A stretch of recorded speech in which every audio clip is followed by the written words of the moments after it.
The key is time is precious. Now let me give you Bill Bailey's description of time. Life is not just the passing of time. Life is a collection of experiences, their frequency and their intensity. Life is not just watching the clock tick away.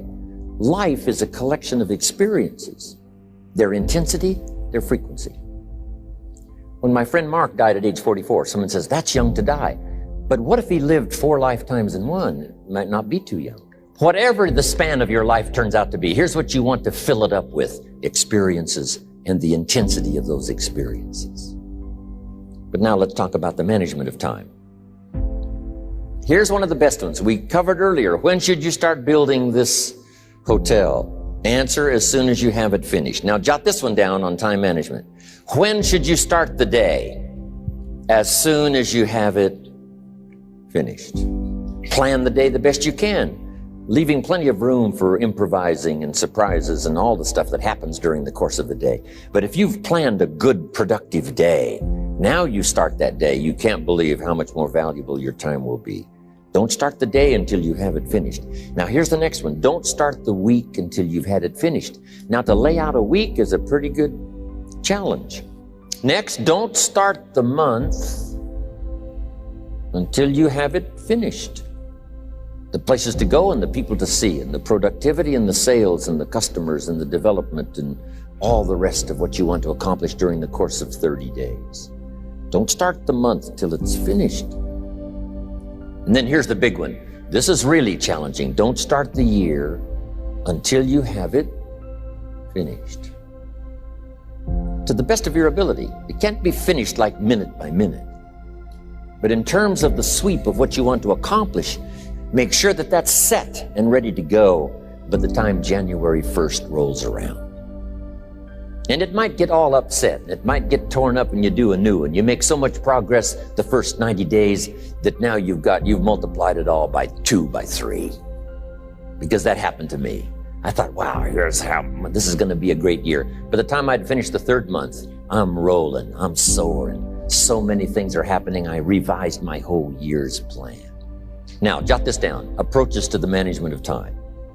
Here's the first one. Step down to something easier. The guy's in sales and he says, oh, I want to own the company. Finally owns the company. Now he's got no time to play golf. He said, when I was in sales, I was making big money playing golf 3 days a week. Heck with this owning something. Heck with managing. My life was never my own after I started to manage. I'm going back to sales. See, this is the key. If you're getting too pressed, you might consider stepping down to something with a little easier time pressure. Little girl says to her mother, Daddy comes home, brings his briefcase and pats me on the head and says hello, disappears and works on his papers. How come my daddy doesn't play with me?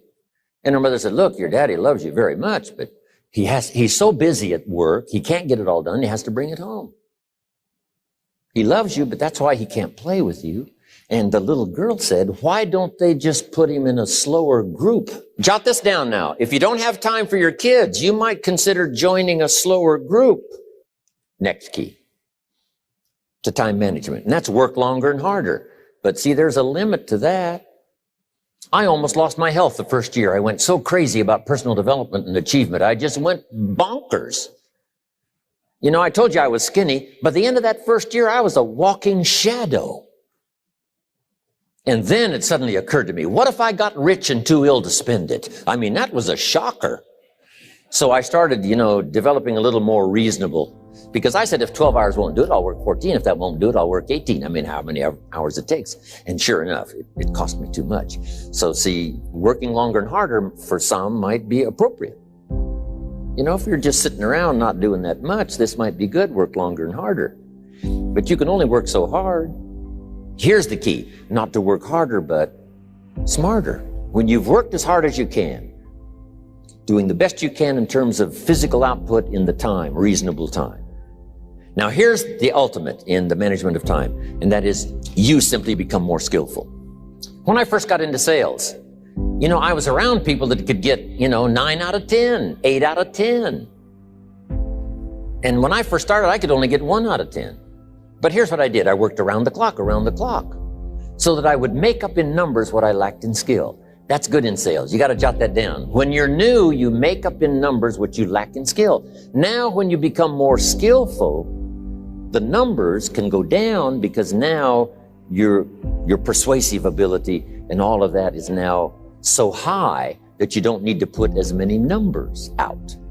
But at first, if you want to compete or if you want to really get good, you've got to put in the numbers. But if you get more from yourself, develop more of yourself, now the time management becomes an easier task. Now here's the next thing. Either you run the project or it runs you. I've found out when you start something, at first you're in charge. All of a sudden, a year later, it's in charge. Some of the companies I started, I'm telling you, I'm in control. A couple of years later, I'm out of control.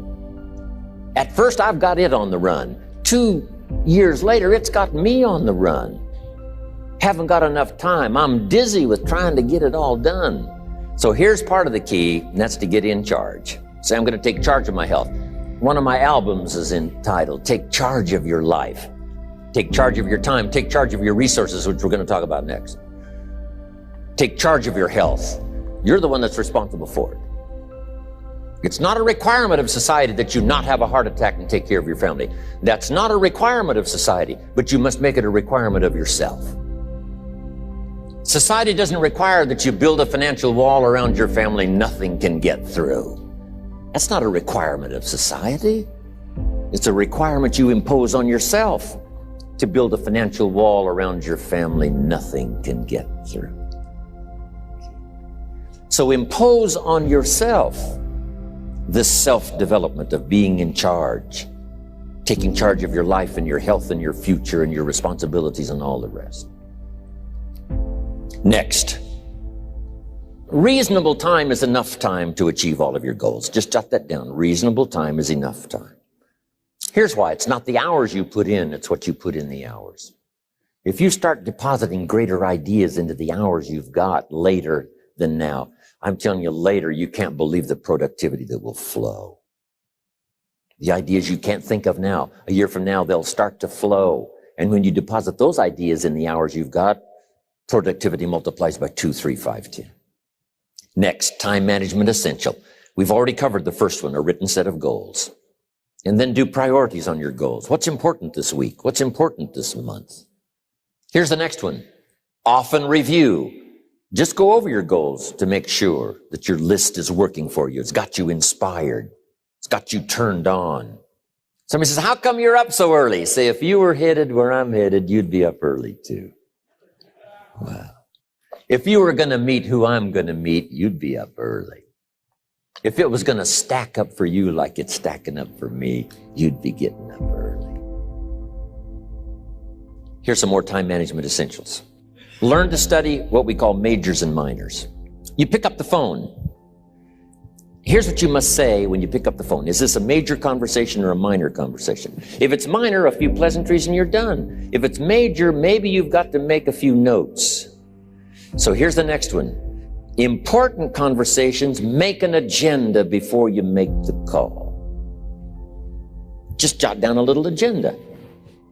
It's so easy now to just talk out of your head. Did you ever hear a conversation end like this? Let's see, there was something else. See, you don't look that swift. I can't think of it right now. I'll call you back. See, you look a little incompetent. Let's see, there was something. It escapes me right now. Really? So have you got this now? Make an agenda before you make a call if it's an important call. Now later that saves you all kinds of stuff. You call John in, the salesman, and say, John, remember those 4 things we went over? He said, no, we didn't talk about that. And then you pull out your daytime or whatever, and there's the list you made when you made the call. He said, oh yes, seems like I do remember. Salespeople especially can talk you out of what's in your head. It's true. No, we didn't talk about that. And if you don't have a little proof, I'm telling you, it's gone. So make an agenda before you make a call. So what's major, what's minor? Now here's the key on this. Don't major in minor things. If you take up major time to do minor things, I'm telling you, you'll be behind the curve constantly. Here's what we learn in sales training. What's major time and what's minor time? Here's minor time, thinking about prospects. Here's minor time, making lists of prospects. Here's minor time, keeping books on prospects. Here's minor time, going to see the prospect. Here's minor time, evaluating the prospect after you've been there. That's all minor time. Here's major time, in the presence of the prospect. And if you're in sales and you took a look at a week, you'd say, my gosh, I'm spending 90% of my time on the minor stuff and so little time on the major stuff in the presence of. How many hours in the presence of in my day? How many hours in the presence of during my sales week? Because the time that really counts is in the presence of. Here's another key time management essential. Don't mistake movement for achievement. It's easy to get faked out by being busy. Guy comes home at night all exhausted, falls in the chair and says, oh, I've been going. Here's the big question. Doing what? It's not the going. Some people are going, and they're doing figure eights. I mean, their progress is small. So don't mistake movement for achievement. Here's another one in sales we learned. Don't mistake courtesy for consent. If somebody's pleasant and they nod, you say, oh, they're going to buy. No, they're courteous. You can't mistake courtesy for consent. Now, here's a big one, concentration. I had to learn this. All those years ago, I'm in the shower trying to compose a letter. Found it turns out to be a strange letter. So here's what I learned to do. Save the work till you get to the office. Save the work till you get to the work. Don't try to get to the office on the way to work. On the way to work, enjoy the way. In the shower, enjoy the shower. Then go to work when you get to work. I found this to be helpful. Concentration. Now, here's a big one on time management. When you work. When you play. Don't mix the two. Don't work at play. I used to take my family to the beach and I would bring my briefcase. I learned not to do that. Or at the beach, I'm saying I should be at the office. Now my family's upset because I'm at the beach and I'm thinking office. Now when I'm at the office, I'm thinking what? I got to get my family to the beach. So things are not going too well at the office because I'm thinking beach, and things are not going too well at the beach because I'm thinking office. Here's what I learned to do. At the beach, be at the beach. At the office, be at the office. When you work. When you play. Don't mix the two. Don't work at play. Now, here's one of the most important ones. Don't play at work. Work is too serious. You don't want the reputation of being the office joker. Yes, there's time for some pleasant stories. Yes, there's time for a little humor. Yes, best if it's a happy office, of course. But I'm telling you, you got to be serious about work because you're parting with a piece of your life for the work you do. Your work costs you a piece of your life. Here's what it's called. Serious business. Not grim, not unhappy, but serious. Here's another key phrase. All work is good. You may not like your job, but if it's the stepping stones to get you to where you want to go, you got to appreciate your job. You don't have to have a passion for your job. Here's the ultimate passion, a passion for incredible success in every department of my life. That's the passion. But don't look down on some menial job you have to do to finally get you to where you want to go. No job is menial. No job is every job is noble. Training life for pay, making a contribution to society. Here's another big one. Learn to say no. I'm telling you, in such a social society we have now, it's so easy to try to be a nice person saying yes to everything. Find yourself overloaded. Now you got to call and make well, gosh, all the time it takes to back out of something that you said yes to too quickly. Here's what might be better. I don't think so, but if that changes, I'll call you. Little things you can use not to overcommit yourself. My friend Ron Reynolds says, don't let your mouth overload your back. Next, analyze how you are.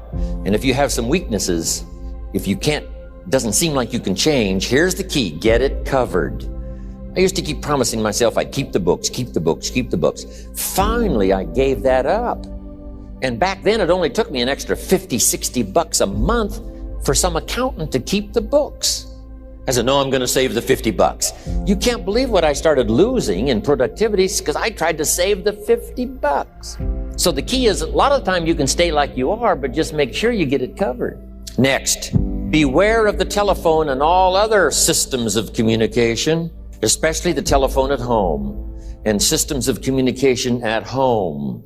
And here's one of the best lines I've got for you for the weekend. Let all communication systems serve you, but don't let them intrude. When it comes time to have dinner with your family, you shut off all systems, unless the ones that can take messages silently. Don't let anybody intrude, come through the front door nor the back door, nor through the telephone or any other device. So you can't reach John and his family when he's having dinner. The President of the United States couldn't get through. If you develop that kind of a reputation, father, mother, when we have dinner, when we're visiting and have this time with our family, nothing intrudes. So don't let these clever little devices keep intruding. You've got to have a place that's sacrosanct. It's valuable. You don't let anything in for that period of time.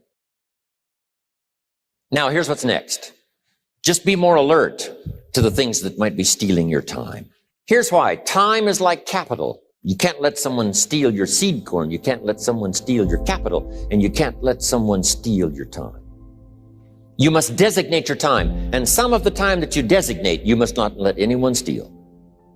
Casual time, you might let someone intrude and steal a little bit and take a little bit, but not serious time. Next. One of the great time management savers is to learn to ask questions up front.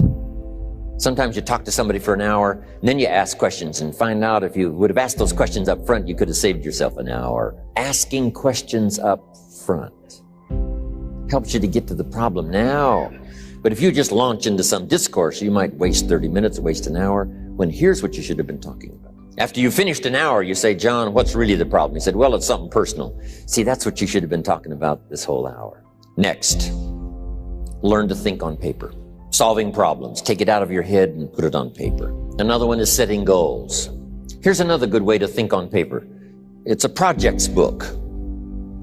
Each person you're working with and each project you're working on, get a loose leaf binder and a tab and some pieces of paper behind the tab and do a little continual summary of how it's going between you and that person and between you and that project. I call it a projects book. It is so useful to me. But what's going on between you and this person? When you last got together, what did you talk about? And you got a few notes there. Here's what we talked about the last time we got together. Now when you get together again, you can review that so you'll know better what to talk about. When the president gets ready to travel and he's going to meet some important people, guess what they bring him? All these briefing books. Right? The last time you were with Khrushchev, Kennedy is informed. Here's what he said and here's what you said. Kennedy said, oh, that's valuable. I need to remember that. If a person is important, it's worth a little running account. You might even have a projects book for your children. Here's what's happening between me and my child. We've talked about this and we've talked about this and we've talked about this. Next, a day timer. Keeping track of all of your appointments. You know, mine is all filled with, when to catch an airplane and when to do a seminar and when to sit down and have a conference, all the rest. Next is a game plan. If you've got a house and the, insurance is going to come due and some other things are going to come due, you just put it on a spreadsheet and make sure it's taken care of. Key phrase, take things out of your head and put them on paper. Now here's the last one, thinking on paper, and that's to keep a journal. One of the things I'm known for around the world, have been now for 39, 40 years, is keeping a journal. Now my journal is not it's not necessarily it's not like a diary. It might be part diary. I'm flying over Ireland and I write down a few little things that impress me. Today I met this person. Wow, what an extraordinary event. Today I conducted this seminar in Rome. 1,000 people stood up and sang for me. I've got a little bit of a diary in there. But here's what primarily your journal is for. Collecting good ideas. A journal is to collect good ideas on your health, good ideas for your business, good ideas for your future, good ideas for time management. Because I used to take notes on pieces of paper and torn off corners and backs of old envelopes and restaurant placemats. And I threw all this stuff in a drawer. It did not serve me well. I finally learned to get a bound copy, right?